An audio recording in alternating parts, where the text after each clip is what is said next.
আসসালামু আলাইকুম my all pretty little friend, কেমন আছো? আশা করি সবাই অনেক অনেক ভালো আছো। আমিও ভালো আছি। আজকে আমি প্রিটি লিটল মেকিংয়ের পক্ষ থেকে তোমাদের সাথে শেয়ার করতে যাচ্ছি যে আমরা কীভাবে একটা রেডিমিক্স ফালুদা তৈরি করব বা রান্না করব। সো দেখো, আমি ফালুদাটা তৈরি করতে গিয়ে অনেক বড় একটা মিস্টেক আইডেন্টিফাই করেছি। আই থিঙ্ক এটা তোমাদেরও জানা প্রয়োজন এবং তোমাদেরও এটা এড়িয়ে চলা উচিত। সো আমি চাইবো তোমাদেরকে রিয়েলি এক্সপিরিয়েন্সটা জানানোর জন্য যে কেমন ছিল আমার ফালুদা রান্নার অভিজ্ঞতাটা। সো চলো, প্রথমে হচ্ছে আমরা ফালুদা প্যাকেটে যেটা পাবো সেটা হচ্ছে 2টা জেলি প্যাকেট পাবো এবং একটা হচ্ছে ফালুদা প্যাকেট পাবো।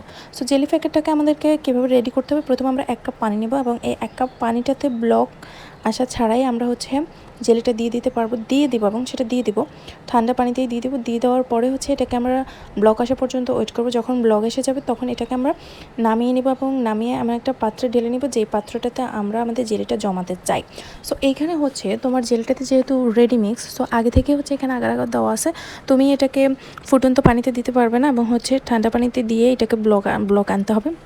সো ব্লক এসে যাওয়ার পরে হচ্ছে এটাকে নামিয়ে সেই পাত্রে ঢেলে নেবে যেখানে তুমি জমাতে চাও। যেহেতু এটাতে আগে আগার দেওয়া আছে, সো এটাকে তুমি অনেক বেশি জাল করে ঘন করার কোনো প্রয়োজন নেই এবং 1 কাপ পানির বেশি পানি কোনোভাবেই দেওয়া যাবে না। যদি 1 কাপের বেশি পরিমাণ পানি দিয়ে দাও, তোমার জেলিটা জমবে ঠিকই, বাট এটার কালার এবং হচ্ছে এটার যেই স্ট্রাকচারটা সেটা অনেকটাই নড়বড়ে হয়ে যাবে। সো 1 কাপ পানিতেই এটাকে জাল করে নেবে এবং জমিয়ে নেবে। সো এরপর হচ্ছে এটাকে ফ্রিজে রেখে দেবে ঠান্ডা হওয়ার পর।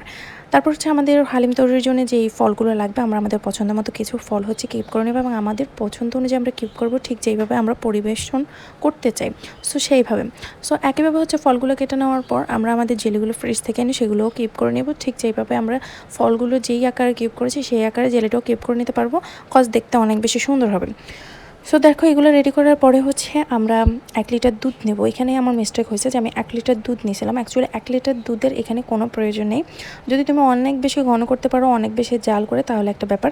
বাট তোমার যদি সময় কম থাকে তাহলে তুমি কখনোই 1 লিটার দুধ নেওয়ার চেষ্টা করবে না ফালুদার জন্য। তুমি ফালুদার জন্য 1/2 লিটার বা তার চেয়েও কম পরিমাণ দুধ যদি নাও তাহলে খুব বেশি ভালো হবে, বিকজ 1 লিটার দুধে ফালুদাটা কখনোই পারফেক্টলি হয় না। সো দেখো, তুমি 1/2 লিটার বা এর চাইতে কম দুধ নেবে। আমি 1 লিটারই দুধ নিয়েছি এবং এখানে আমি হচ্ছে আমার ফালুদাটা দিয়ে দিয়েছি। ফালুদাটাকে এখানে 25 থেকে 30 মিনিটের মতো জাল করবে, যতক্ষণ পর্যন্ত না ফালুদাগুলো ভালোভাবে যথাযথভাবে সিদ্ধ হয়। সো দেখো, 25 থেকে 30 মিনিট জাল করার পরে এটাকে হচ্ছে আমরা নামিয়ে রেখে দেবো ঠান্ডা হওয়ার জন্য। সো ঠান্ডা হওয়ার জন্য আমরা অপেক্ষা করবো এবং হচ্ছে আমরা শুরুর দিকেই হচ্ছে ফ্রিজে কিছু পানি রেখে দেবো আইস হওয়ার জন্য, কারণ ফালুদা পরিবেশনের জন্য আমাদের আইসগুলো লাগবে। সো আমরা ফালুদাটা জাল করার পর যখন 25 থেকে 30 মিনিট জাল হয়ে যাবে নামিয়ে রেখে দেবো এবং নামিয়ে রেখে দেওয়ার পর ঠান্ডা হওয়ার জন্য অপেক্ষা করবো। ঠান্ডা হলে এটাকে আমরা পরিবেশনের জন্য তুমি হচ্ছে এখানে আগে হচ্ছে আইসক্রিম ইউজ করতে পারো, অথবা তুমি হচ্ছে ফালুদাটা দেওয়ার পরে হচ্ছে আইসক্রিম দিতে পারো। আমি আগে আইসক্রিম দিয়ে নিয়েছি, এরপর হচ্ছে এর উপর দিয়ে ফালুদাটা ঢেলে দিয়েছি।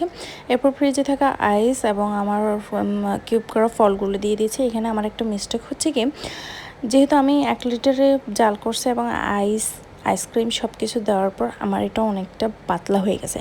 সো এটাই আমার মিস্টেক ছিল। তোমরা হচ্ছে এখানে 1 লিটার দুধ নেওয়ার কোনো প্রয়োজন নেই, কমায় দুধ নিবা, কজ হচ্ছে এখানে আইস এবং ফল আইসক্রিম এগুলো দেওয়ার পর এটা অনেকটাই পাতলা হয়ে যাবে।